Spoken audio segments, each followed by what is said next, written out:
আজকে চায়ের আড্ডাতে আমাদের অতিথি তসলিম হৃদয়। চলুন আমার কথা না শুনে তসলিম হৃদয়ের কথা শুনি। কেমন আছেন তসলিম ভাই? আলহামদুলিল্লাহ ভালো। আপনি কেমন আছেন? জি, ভালো আছি। আপনি তো অনেকদিন যাবত অভিনয় করেন, মঞ্চে অভিনয় করেছেন, টেলিভিশনে অভিনয় করছেন।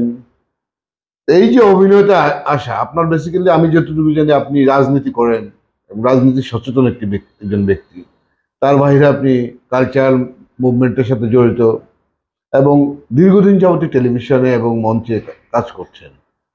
তা আপনার এই রাজনীতি এবং টেলিভিশন অভিনেতা, এই দুটো কাজ করতে কি সমস্যা হয় না?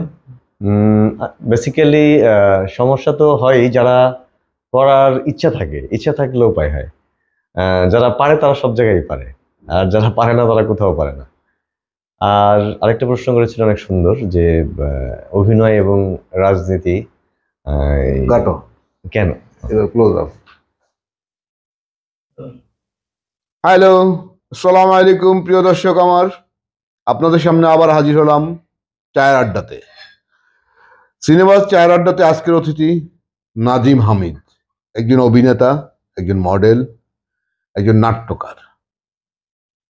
তো আমি কথা না বাড়িয়ে সরাসরি চলে যাচ্ছি নাজিম হামিদের কাছে। নাজিম হামিদ শোনাবেন আপনাদেরকে গল্প। চলুন নাজিম হামিদের সাথে কথা বলি।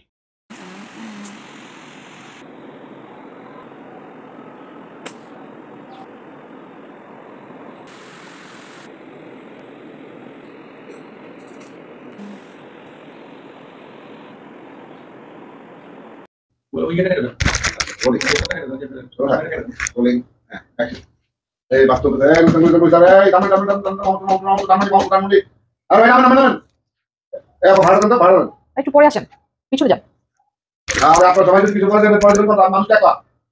আরে যান না, দিতাছি।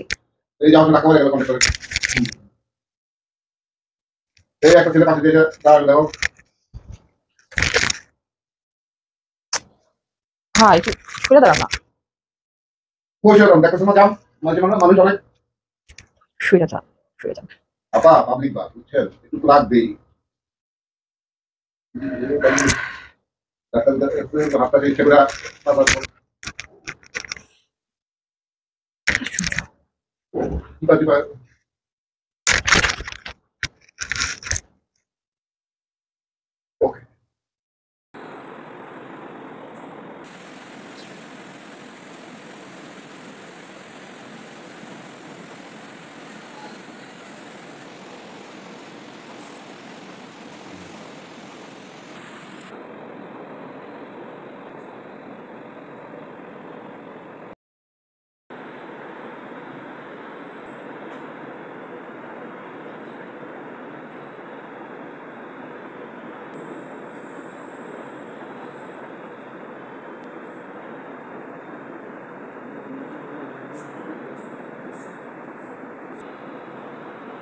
প্রিয় দর্শক, আপনারা এতক্ষণ আমাদের প্রিয় নেত্রী সূচি আপার কথা শুনলেন।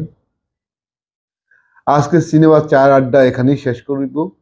তার আগে আবারও বলছি, সাবস্ক্রাইব করতে কিন্তু ভুলবেন না, লাইক কমেন্টস তো করবেনই।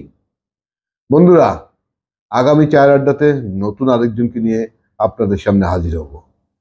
সেই পর্যন্ত বাই বাই। টাটা। শেয়ার করে দিও। লাইক কমেন্ট শেয়ার করে দিও।